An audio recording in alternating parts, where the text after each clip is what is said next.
Alors, je voudrais commencer par vous proposer une petite expérience de pensée. Essayez un instant de vous mettre dans la tête d'un bébé. Un bébé de quelques semaines, quelques mois à peine. Votre vision est peut-être encore un peu floue. Vous distinguez quelques nuances de couleurs aux contours changeants. Différentes formes passent devant vos yeux. Peut-être une tache arrondie contenant quelques éléments un peu plus sombres s'approche de vous. Et une tache blanche et brillante s'étire devant vous. Vous n'avez pas encore de mots pour décrire ce que vous voyez, mais vous apprendrez plus tard que c'est un visage qui vous sourit. Aujourd'hui, vous êtes au bord de la mer, un jour de Mistral. Les vibrations des sons vous parviennent. Vous entendez de loin un souffle, par intermittence, et par-dessus un vrombissement qui avance, qui repart en arrière, à intervalles réguliers, tantôt puissants, tantôt plus doux. Et puis peut-être quelques cris aigus de loin en loin.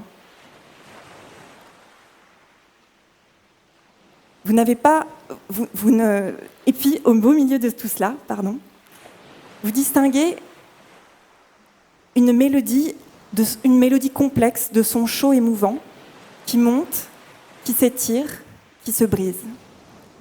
C'est la voix de votre maman. Elle vous parle. Mais vous ne savez pas encore que la parole est constituée de mots qui s'agencent selon des règles bien particulières, qui sont porteurs de sens et qui désignent les 1000 facettes de ces choses qui s'agitent devant votre rétine. Ou encore des choses passées, ou des choses à venir, ou même des choses qu'on ne peut pas voir ou sentir. Vous ne réalisez pas encore toute l'ampleur et la complexité des apprentissages que vous devrez réaliser pour apprendre tout cela. Et bien sûr, sans aucun professeur pour vous indiquer comment faire. Et pourtant, en seulement quelques mois, tous les bébés de toutes les cultures découvrent un formidable outil qui sera le fondement majeur de leur compréhension du monde, le langage. Alors comment font-ils ? Essayez maintenant de vous mettre dans la tête d'un chercheur qui aimerait comprendre comment un bébé apprend sa langue maternelle.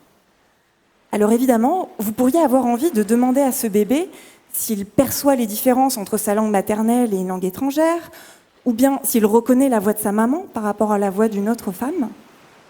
Mais comment lui demander ? Il ne vous comprend pas encore, bien sûr, et puis de toute façon, il ne pourrait pas vous répondre. Et surtout, il n'a pas de temps à perdre. Votre étude ne peut durer que quelques minutes. Alors il faut ruser. Les chercheurs ont imaginé des dispositifs permettant de mesurer l'intérêt du bébé en réponse à une stimulation visuelle ou sonore. Et chez des bébés de 1 à 2 jours, par exemple, donc des nouveau-nés, on va leur présenter différents types de sons et on va simplement mesurer le temps que les bébés passent à écouter ces sons avant de s'intéresser à autre chose. On peut ainsi montrer que des bébés, donc des nouveau-nés, d'1 ou 2 jours, préfèrent écouter un enregistrement de paroles plutôt qu'un enregistrement de battements cardiaques, par exemple. Et plus intéressant encore, des nouveau-nés de parents francophones préfèrent écouter du français plutôt que de l'anglais, et inversement pour des nouveau-nés de parents anglophones. Autrement dit, dès la naissance, le bébé préfère sa langue maternelle, il la reconnaît en comparaison à une autre langue, et il est capable de s'orienter spécifiquement vers la parole. Ce qui nous révèle 2 choses. D'une part, l'apprentissage du langage commence avant la naissance, in utero, dans le ventre de la mère. Et d'autre part, le système attentionnel du nouveau-né lui permet, dès ses premières heures de vie, de s'orienter spécifiquement vers sa langue maternelle, ce qui facilitera en retour ses apprentissages et sa découverte du langage. Alors maintenant qu'on sait qu'un bébé, dès ses premières heures de vie, est équipé pour prêter attention à la parole, comment fait-il pour découvrir ses premiers mots ? Car dans la parole, il n'y a ni silence, ni séparation claire entre les mots. Pour un bébé, comme pour nous, quand on écoute une langue étrangère, tout se fond en un flot continu. Alors comment isoler des mots dans ce flot continu ? Les chercheurs ont observé que dans la parole, les syllabes qui se suivent fréquemment sont souvent des mots. Pour un bébé, les syllabes bi, be, ron se suivent fréquemment. Scientifiquement, la probabilité de transition entre bi et be et ron dans l'environnement linguistique d'un bébé est donc très élevée. Donc si les bébés sont capables de calculer ces probabilités de transition entre syllabes, ils devraient pouvoir isoler le mot biberon comme un mot à part entière. Pour tester cette hypothèse, les chercheurs ont eu l'idée de créer un langage artificiel, c'est-à-dire une suite continue de syllabes prononcées les unes à la suite des autres, sans aucune pause ni variation dans la mélodie de la parole.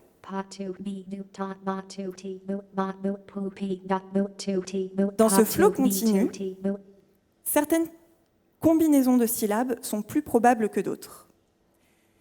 Les chercheurs ont donc familiarisé des bébés de 7 mois à ce petit langage pendant seulement quelques minutes, puis ils leur ont présenté des séquences de 3 syllabes, certaines avec des combinaisons de syllabes probables, d'autres avec des combinaisons de syllabes improbables. Et ils ont simplement comparé leur temps d'écoute à ces 2 types de séquences. Et les bébés ont écouté pendant plus longtemps les séquences contenant des combinaisons de syllabes improbables, comme s'ils étaient surpris de ces combinaisons improbables. Ces résultats nous indiquent qu'à 7 mois, le bébé est capable de calculer instinctivement ces transitions de probabilité entre syllabes successives. Il peut donc ainsi isoler ses premiers mots dans son environnement linguistique. Et moi, ce qui m'intéresse, c'est comment le bébé va ensuite associer ces mots à des objets. Et pour cela, j'enregistre directement l'activité de leur cerveau en posant un petit bonnet d'électrode sur leur tête. Ça s'appelle l'électroencéphalographie, ou EEG, et ça mesure l'activité des neurones par simple contact sur le crâne, sans déranger le bébé. Dans notre cerveau, les neurones communiquent entre eux en émettant de petites impulsions électriques. Et lorsque toute une population de neurones émet ces impulsions en même temps, un petit courant va se créer et va pouvoir se propager naturellement à travers le crâne et on pourra le recueillir au niveau de l'EEG. Alors, on sait que le bébé peut rapidement apprendre des associations son-image, mais on ne sait pas très bien comment ça se passe dans le cerveau. J'ai donc créé une étude dans laquelle je présentais à des bébés de 5 mois 2 mots nouveaux, systématiquement suivis d'une image. Par exemple, le son blic était systématiquement suivi de l'image d'un poisson rouge. Et le son dax était systématiquement suivi de l'image d'un petit lion jaune. Grâce à l'EEG, j'ai pu enregistrer les réponses cérébrales des bébés en réponse à ces différentes images. Alors j'ai dans un premier temps vérifié que les bébés faisaient bien la différence entre ces 2 objets, qu'ils percevaient bien que c'était 2 objets distincts. C'est-à-dire que la réponse cérébrale générée par la perception du lion est bien différente de celle générée par la perception du poisson. Et effectivement, dès 200 millisecondes après la présentation de l'image, le bébé, on observe bien des différences dans les réponses cérébrales des bébés entre ces deux conditions. Mais je me suis ensuite intéressée à ce qui se passe pendant l'association mot-image. Le mot est prononcé, puis l'image apparaît 1 seconde après. Et l'EEG nous a révélé que, avant même l'apparition de l'image, le cerveau du bébé commence à anticiper cette image.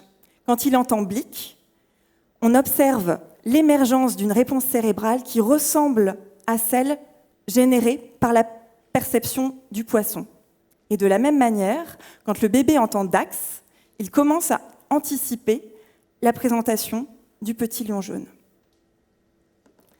Ces résultats nous indiquent qu'à 5 mois, le bébé est capable d'anticiper les éléments de son environnement. Et il suggère même qu'à cet âge-là, les mots commencent à évoquer des images mentales des objets auxquels ils sont associés. Alors ce que je trouve vraiment touchant, c'est la manière dont nous, adultes, nous nous mettons instinctivement au niveau d'un bébé.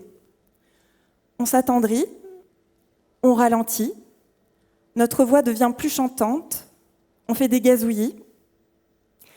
Ces intonations exagérées permettent d'attirer l'attention du bébé et d'amorcer l'acquisition du langage, mais on en oublie aussi parfois que derrière ces petits visages attendrissants se cachent en fait des cerveaux surpuissants qui calculent, qui font des statistiques, qui anticipent, qui intègrent en permanence et avec une efficacité redoutable. Pour vous donner un ordre de grandeur, il a fallu faire ingurgiter plus de 500 milliards de mots et consommer des milliers de mégawattheures à un algorithme comme ChatGPT pour qu'il apprenne à parler. Le bébé, lui, avec son petit cerveau, qui consomme l'équivalent d'une petite ampoule, maîtrise les règles complexes de sa langue maternelle en seulement 3 ans. Ces premiers apprentissages dans les premières années de vie sont cruciaux. Et c'est à nous, adultes, de parler aux bébés, de leur lire des histoires, de leur chanter des chansons, de leur offrir un environnement riche en mots, en interactions. Ces moments partagés vont construire leur développement et leur capacité à comprendre le monde. Et aujourd'hui, grâce à la science, on peut mieux comprendre le fonctionnement des bébés. Mais il nous reste encore beaucoup de choses à découvrir. Alors si vous voulez participer à cette aventure scientifique et mieux comprendre les bébés, n'hésitez pas à venir nous rejoindre au Labo des Minots, ici à Marseille. Ensemble, apprenons à nous mettre dans la tête d'un bébé. Merci.